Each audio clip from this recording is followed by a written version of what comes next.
Bonjour à tous les deux. Bonjour. Bonjour. Il y avait de l'optimisme au menu à l'Élysée cette semaine. Nicolas Sarkozy a reçu au déjeuner les députés UMP très inquiets pour leur réélection en 2012. Regardez plutôt comment ils sont ressortis. Tout foufou. Ça fait du bien, il est serein, il est déterminé, heureux, confiant. J'ai senti qu'il y avait là une volonté tout à fait extraordinaire d'optimisme et de bataille, de bagarre, de volonté. C'est la caractéristique de Nicolas Sarkozy. Alors, après on verra. Mais c'est vrai que là on est ressorti en disant il a l'agnac. Allez, un déjeuner, il emballe les foules. Il aurait dû recevoir aussi Éric Zemmour, ça l'aurait sorti de sa dépression française. Hein. Regardez, ils étaient comme des bébés là. Hein. Mais ça qui confirme d'ailleurs l'idée que nos parlementaires sont des grands enfants, hein, qui ont besoin d'une nurse autorité. Hein.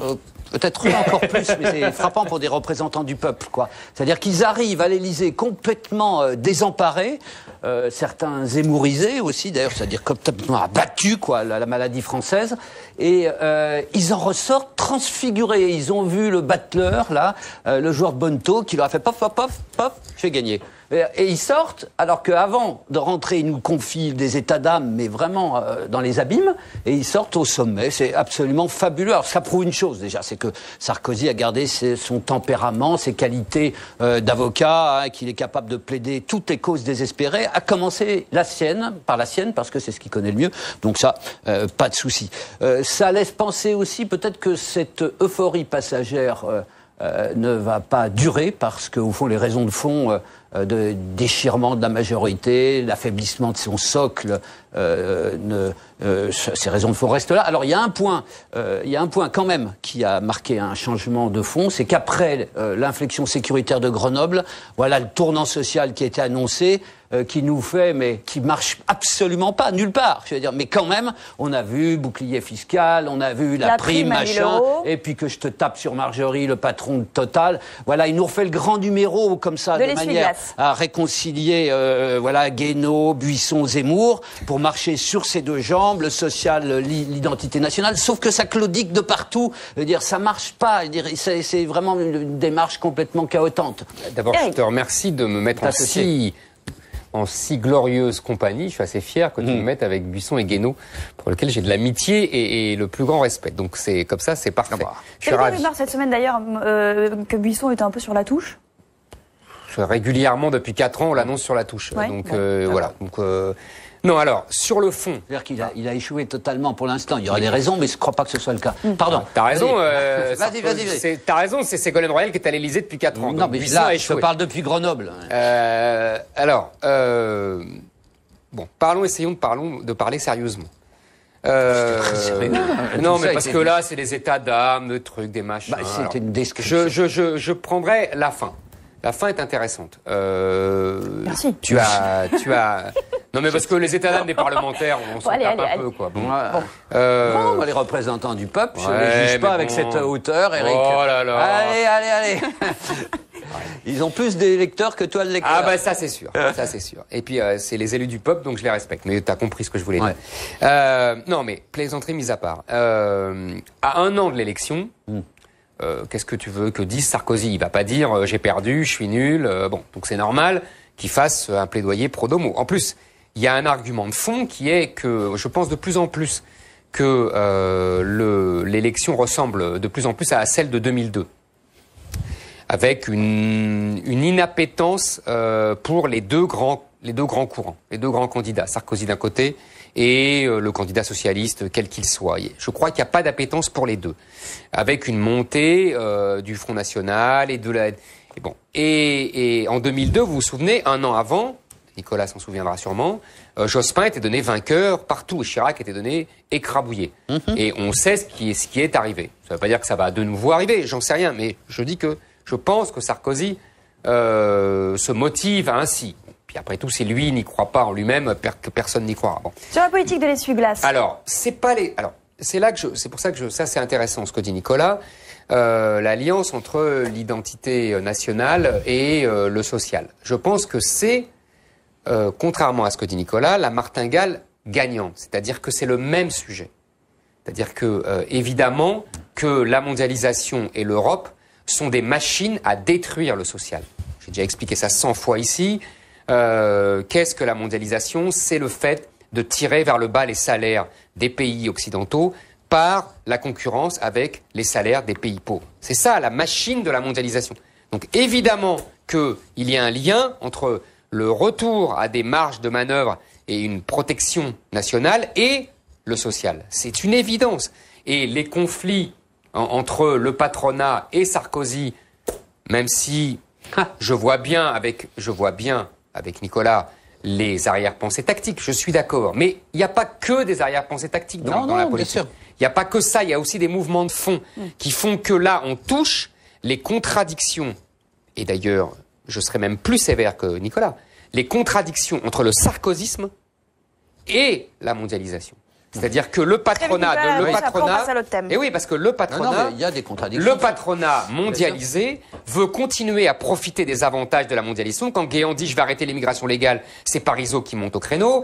Quand il dit je veux les primes en échange des dividendes, le patronat hurle, etc., etc. Donc il y a des contradictions, mais là, au sein du sarkozysme originel, le sarkozysme originel marche sur deux jambes. Éric, tu peux pas imaginer un instant que ce qui a été la martingale gagnante de la dernière campagne présidentielle puisse marcher aussi facilement. J'ai pas dit ça. La seconde fois, non, si tu as dit c'est la martingale gagnante, c'était. C'est pour ça que je te corrige dans le présent, à l'imparfait. C'était, mais c'est plus du tout crédible. Je veux dire, avec le résultat qu'il a le président des riches, il va pas nous refaire le coup du président des travailleurs. Nicolas, on s'est mal compris. Alors là, c'est sans polémique ce que je te dis. Je parlais théoriquement. Oui, théoriquement. Je continue à penser. Je ne dis pas que je ne parlais pas pour Sarkozy spécifiquement.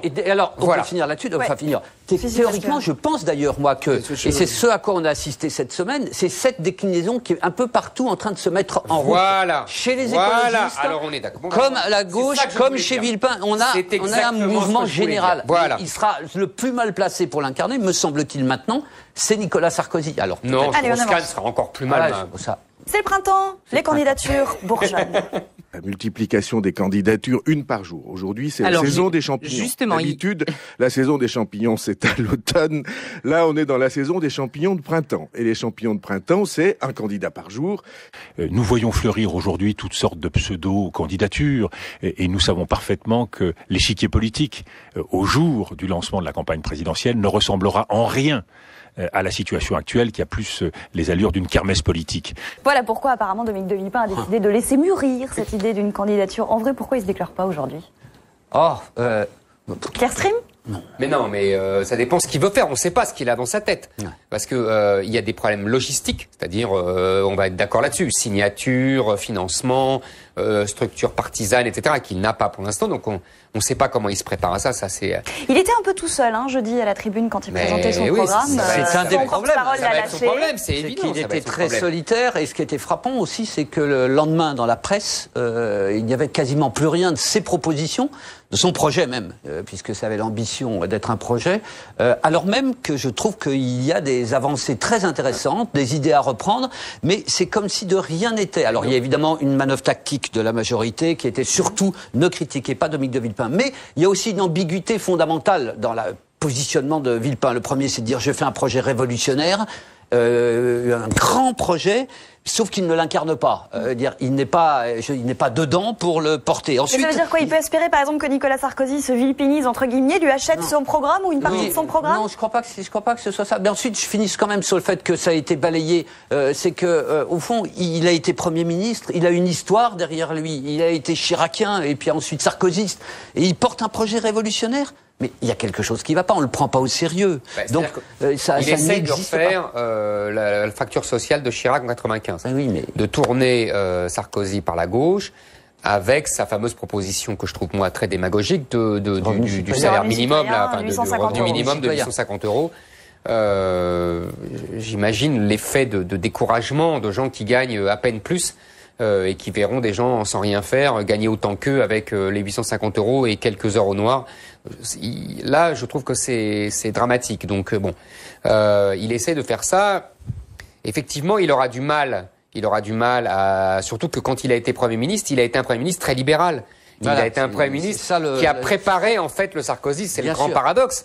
Et d'ailleurs, même pour l'OTAN, il a raison de dire que c'est Sarkozy qui a réintégré la France dans les instances militaires intégrées, mais c'était Chirac et Villepin qui avaient préparé cette décision auparavant. Donc bon, ça va être très compliqué pour lui. Mais surtout, où sont ses électeurs? C'est-à-dire que comme il vient au centre, là où c'est surencombré, avec Borloo, Bayrou et même Strauss-Kahn, Hulot, absolument, vous avez raison, et qu'il n'ose pas venir à droite.